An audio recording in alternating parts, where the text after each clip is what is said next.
Okay. So next topic is forward contracts. We'll spend 10 minutes on basics, just to be clear with it. It's a contract between two parties. The party which agrees to buy is said to be long on the contract, and the party which agrees to sell is said to be short on the contract. This contract will have a contract price. Okay. First, it will have an underlying asset. Underlying asset means the asset based on which the contract has been constructed. So it will have a contract price. Let me assume that contract price to be 100 rupees. It will also have a quantity and also have a maturity. Okay, so instead of expiry now, the word that we would be using in case of forward is maturity of the contract. Let us say 1 year. So what it means is that this person who is long has right and obligation, and this is extremely important, that is right and obligation to buy. And the person who is short on the contract will have right and obligation to sell. Okay. Now let us say that after 1 year the price became 150. After 1 year the price is 150. Who's benefiting here? Who's benefiting here? Long. Why? Because he gets to buy at a cheaper price. So he gets to buy only at 100. You can go inside the office. So for him it's a right. For this gentleman here, it's an obligation now, the other way around. So it's an obligation to sell, and he would be forced to sell it at a cheaper price, correct? So here it is right for him, here it is obligation for him. If the price is 70, not 150, then for him it would be obligation to buy at a higher price, and for him it would be a right. That means at any point of time I have either a right or an obligation. Then why do I say right and obligation? Have you followed the question? In this scenario, right, obligation. In this scenario, obligation, right. That means I either had a right or I had an obligation. Then why do we say right and obligation?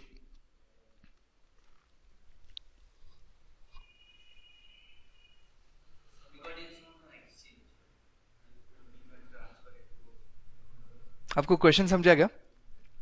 एक बार right हुआ, एक बार obligation हुआ. Right and क्यों कहते हैं और क्यों नहीं कहते? व्हाई डू वी नॉट से राइट और obligation?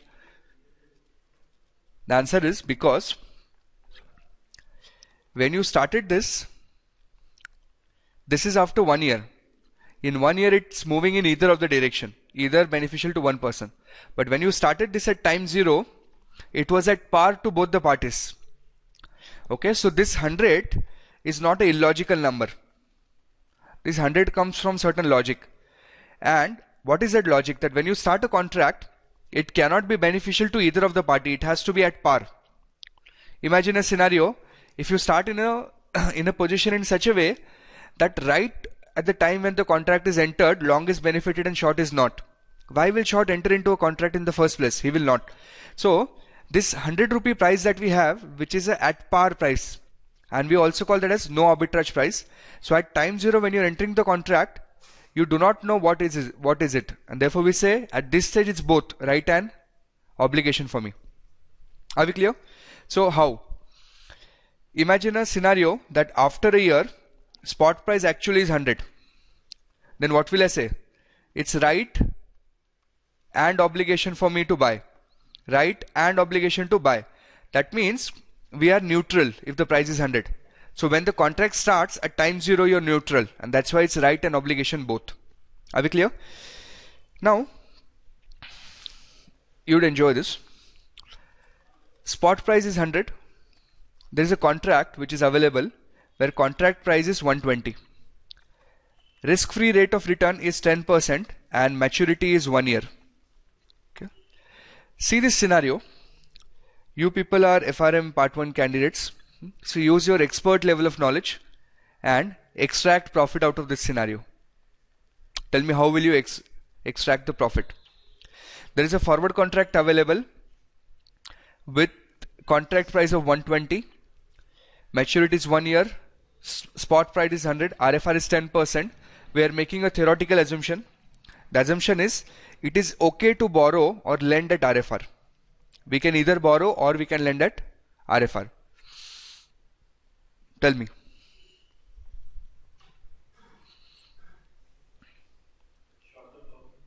Hmm?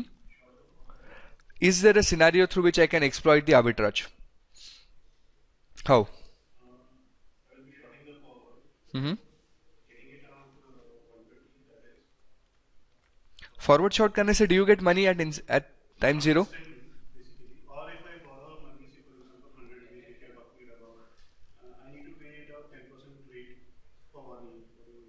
Yes, he's correct. I know you got it correct. He's got the point.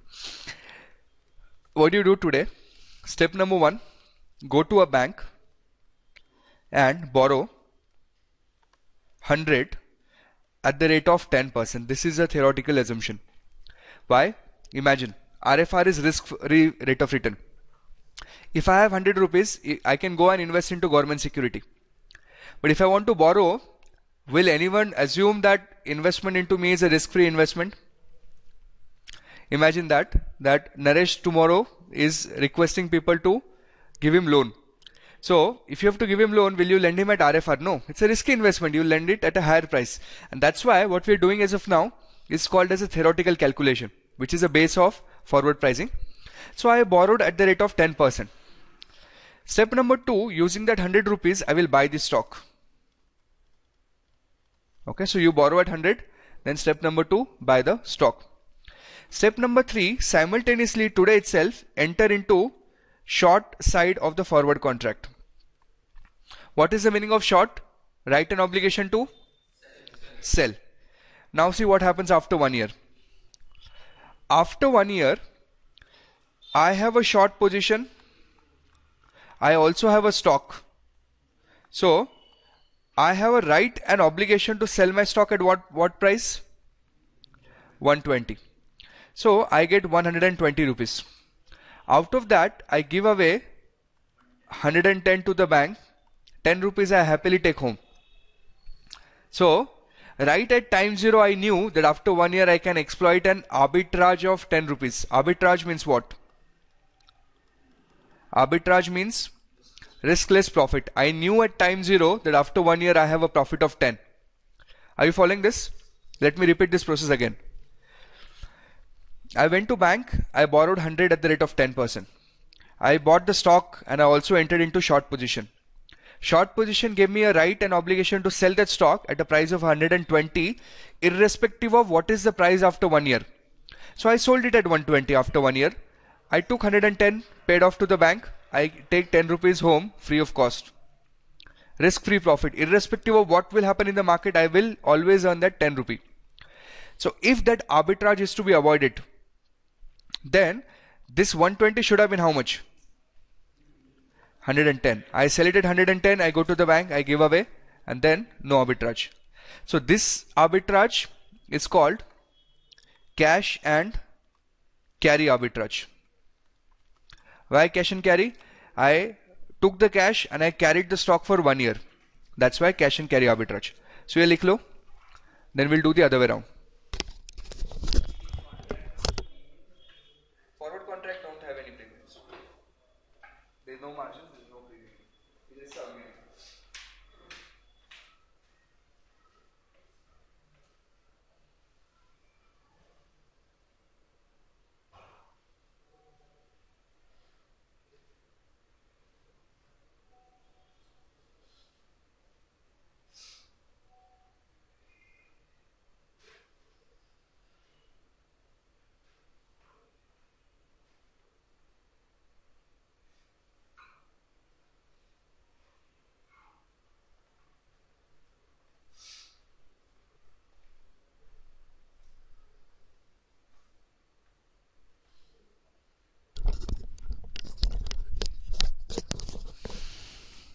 May I clear off the screen?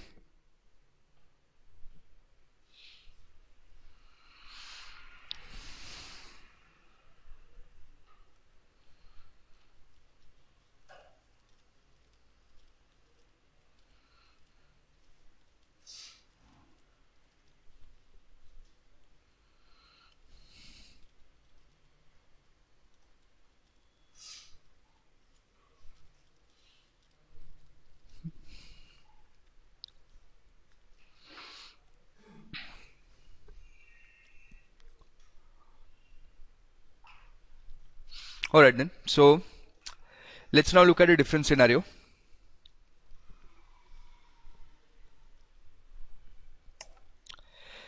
Spot price is again 100, RFR is again 10%, but this time around you get a forward contract with a price of 90. Again maturity 1 year. Now use your expert knowledge. Maturity is 1 year. Yes, now what should we do? Lend money. Where will I get the money? Yes. The other way around. What we did, exactly the other way around. So what do I do today?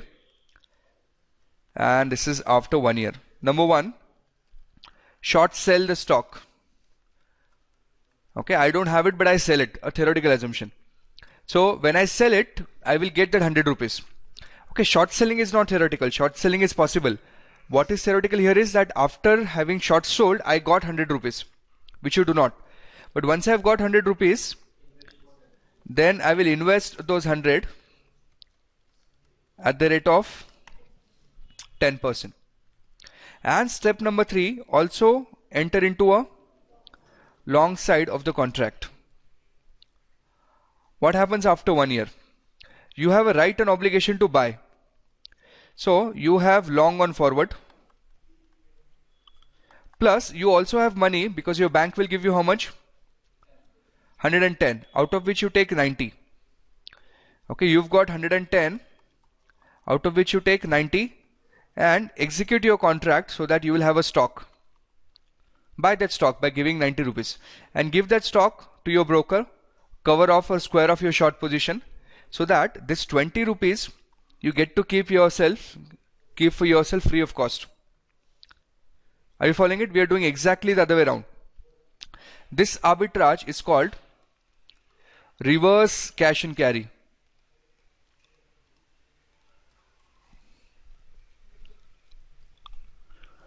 So again, if you wanted to avoid this arbitrage, what should have been the forward contract price? 110. I get 110, I buy at 110, no arbitrage left for me. Which means that in this scenario, arbitrage price should have been 110 in both the cases. If it's more than that, there is arbitrage. If it's less than that, there is a arbitrage available. Are you okay? Are you done writing this? So, how do you calculate a theoretical no arbitrage forward price? Forward price is equal to spot into 1 plus RFR raised to T. Forward price is equal to spot into 1 plus RFR raised to T. So forward price is equal to 100 into 1 plus 10% raised to 1, which would give us 110.